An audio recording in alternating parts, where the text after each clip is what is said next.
How's it going, guys? My name is Asian and this is my first ever video on my YouTube channel. I'll be a Fortnite Save the World and Battle Royale YouTuber, and I'm a little late to the party of these patch notes, but I still hope I can make it entertaining for you guys. Please like and subscribe, and let's get right on into it. So, by the Fortnite team, what's up, commanders, recruits? We have a Love Storm incoming. Major Oswald.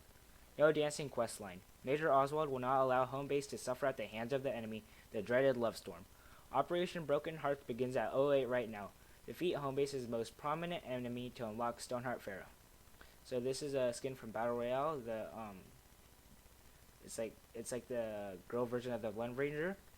And she says, "Leave love to the professionals." Stoneheart Pharaoh. Her standard perk is Cupid's Arrow. On a bow hit, arrow splinter, dealing 20% damage to 3 nearby targets. I'm not really big of a bow fan, but I can see how this is going to work in my builds of bows. So that's a really cool perk. Her commander perk is Cupid's Arrow Plus. On bow hit, arrow splinter, dealing 60% damage to 5 nearby targets.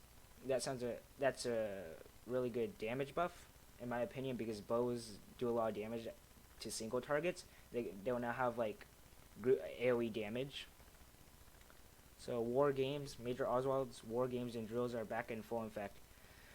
Revisit your Storm Shield bases and test your defenses against some destructive and challenging simulations. Complete both daily and weekly quests to earn your haul of event tickets, gold, banners, evolution materials, and perk rewards.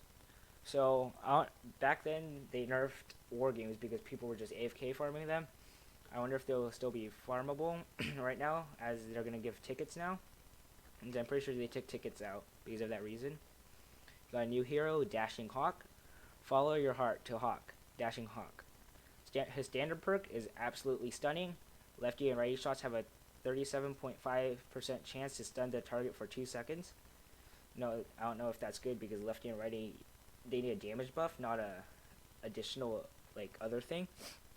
His commander perk is absolutely stunning. Plus, lefty and righty shots have a 37.5% chance to stun the target for 2 seconds. Additionally, lefty and righty damage is increased by 100% against stun targets. So I guess if you stun a target, then you're gonna be immediately dead, because 100% is like double the damage. They do okay damage, I guess. He's available from the event store starting February 21st at 7 p.m. Eastern Time till April 3rd at 7 p.m. Eastern Time. Love Song Bow. That's an interesting looking bow. Make the Husk love struck with this new bow. Keeping the bow drawn past max charge will fire an arrow that stuns the enemy for 10 seconds. Weapon damage will break this effect. Does not affect bosses or enemies that have recently been love struck. Available from the event store starting February 21st at 7 p.m. Eastern Time until April 3rd at 7 p.m. Eastern Time. So this is another stunning weapon, just like Dashing Hawk. I guess they're really getting to stunning this time for the Valentine's thing. Lunar Llama leaving soon. No one cares about them because, let's be honest, the lunar weapons are really bad. They might have the dragon weapons and Chinese New Year heroes crammed into one tiny llama. Grab them before this llama blasts out of the store in the 12.10 update. Both lunar and new llama will cost 500 lunar tickets. Use them or save them. The choice is yours. So I'm pretty sure they will convert. I'm not sure which one they will convert to if you have a ticket saved up at the end. But hopefully the new llama, because no one wants lunar llamas. Note, 2 of these were granted for players who are impacted by the early winter llama conversion, and any remaining Snowflake tickets have been converted to additional lunar llamas. This affected me, of course. Unlucky. But anyways, yeah, I just got 2 lunar llamas. They're not that great. I already have the entire set. General's Boot Camp. The storm is starting to throw some mixes of enemy waves at us, commanders. I fully expect each mission you embark on to have varied Husk encounters going forward. We're also seeing reports that the Nurse Husk are making their way into Plankerton, Canny, and Twine. Stay vigilant. So I'm pretty sure the Nurse Husk just heals. I don't know if they do damage, but yeah, it's obviously a Nurse Husk. They heal. It's gonna be really interesting to see how it like interacts with things, and if they're gonna be like lobbers standing in the back and just healing things, or they're gonna like move along with like Smashers and Husky Husk and just regular Husk to attack the base. Smashers can't live with them. Definitely can't live without him. Seems that like they are charging until they are a little closer to our structures. Best use to that advantage. Alright, so in the last patch, I'm pretty sure, like 2 patches ago, they made smashers more violent. Their engagement range was like way longer, and they would just like start rushing at you from like half across the map. So this is a good news that smashers won't be that aggressive. Finally, some good news. Field reports show that exploders are running low on propane, and their blasts are dealing less damage to our structures. Yeah, they changed propane like with the smashers, and I don't know if this kind of fixes the propane because, like they used to I'm pretty sure they one-shot buildings. I think this kind of helps if you have like a base with healing structures on it. So that's pretty good. Major Oswald, Clips Corner weapons. Some of our schematics need some major tune-ups, so it's time to fire up the forge. They said they were going to do this in the last patch.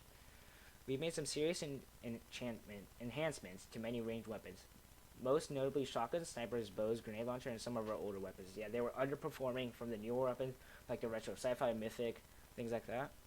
These weapons should be much more powerful now. Speaking of bows, I've tightened their strings so their projectiles would travel faster than ever, making some further adjustments to the boom bow, vacuum tube bow, and the Vindertech Seeker as well. So yeah, bows were underperforming to snipers, except for the boom bow, which I really love because it's a explosive bow. Like, what could you ask for? And it was the first bow to come out, so I love the boom bow. The boom bow was recalibrated to have a lower base impact damage and projectile speed. Now it deals even higher damage when fully charged. Make them count. So when the boom bow first came out, they said that how long you charge it didn't affect how much damage it does, but now it will. So that's cool. The vacuum tube bow now triggers its lightning on hit rather than elimination, and it has a longer lightning range. Only 2 targets, no problem. The lightning will now bounce between both of them multiple times as long as they're in range. So it can go on infinitely if you have like a power 20 against like a power like 148 smasher, 2 smashers. I'll have to test that out. I've improved the Vindertech. Oh, I don't think I have the vacuum tube bow though because I never did the quest and I hated bows. Alright. I've improved the Vindertech Seeker's homing arrows with significantly better accuracy and reliability. Yeah, the 0 damage shots didn't do that much damage, I don't think. They can also hit husks at a much larger distance. Wow.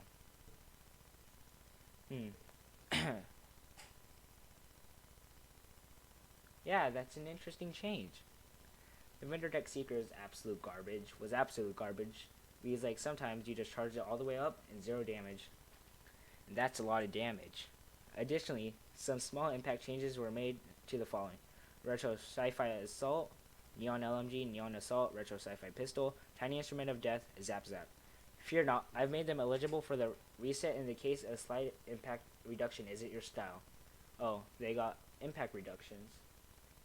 Well, I don't think that really affects me because I don't use the Retro Sci-Fi Assault, Neon LMG, Neon Assault, well, except for the LMG.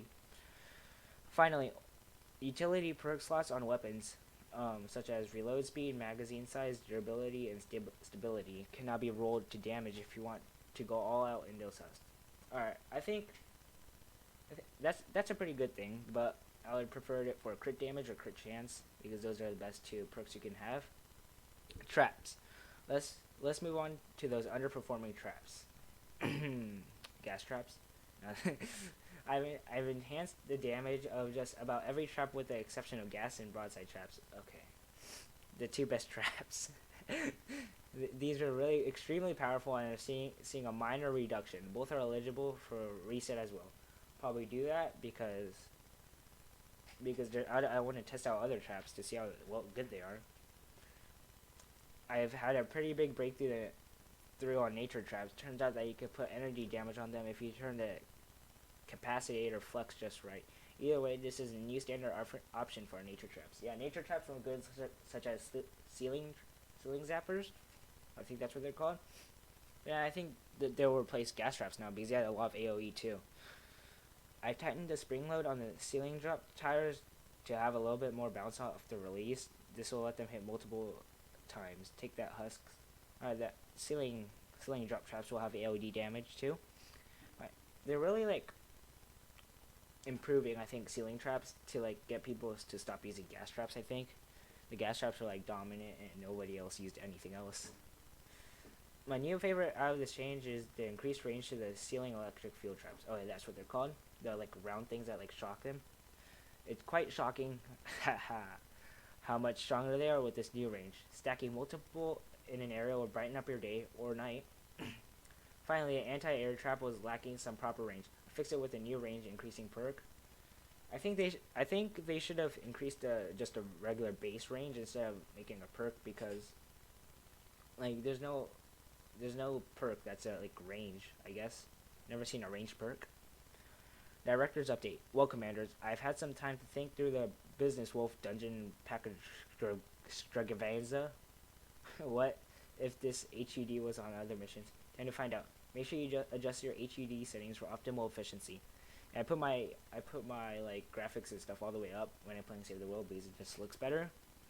Because I have a good PC, but like if you have like a lower end one, then you don't need a then don't put your HUD settings up. It'll just heat up a lot. There's a new way to perform batch recycles in your inventory. Wow. The batch recycle interface has a new auto recycle button which lets you pick a variety and mark all the pesky schematics lingering in your inventory. Add that rarity below. Spring cleaning in full effect. This is a really good change, because I hate like when just like green or gray guns get into my inventory by just opening random stuff. But I don't really farm that much, so this isn't much of a big issue. There's some couple bug fixes. The Southeast Amplifier and Twine Peaks Outpost Endurance will never be attacked from the north, limiting overlapping spawns. That was a problem. Neon Sniper no longer has a disordered scope when using aim down sights. Yeah, I got some. It was a little bit fuzzy and gave me some headaches looking through that thing, trying to shoot down the balloon and retrieve the data. Crafting materials are properly returned when recycling defender pads. Alright? Yeah, sometimes it didn't give me the bacon and stuff, and I want the bacon. Weak spots are now working properly when struck by a pickaxe. Alright, that's better, because it took forever to just take down like a tree. A button works correctly when using the emote wheel at the end of a mission on Xbox controllers. Xbox. Imagine having Xbox. I'm just kidding. Jelly Teacup can now be replaced in the collection book without being can be placed in the collection book without being evolved. I never ran into that problem, because who would put Jelly Teacup? She's an awesome hero. So yeah, that's for Save the World, I guess. But Battle Royale they didn't announce a official patch notes, so we have to go by unofficial ones. But these work the same. So yeah, these are unofficial 12.0 patch notes. Yeah, they haven't been releasing patch notes. Yeah, today's the February 20th, 2020. There's a really cool trailer. I watched the trailer and it's sick. So new POIs. The yacht. I'm pretty sure the yacht looks like the one in Call of Duty. The map. The agency, the rig, the shark, the grotto, and the decoy grenade is a new item.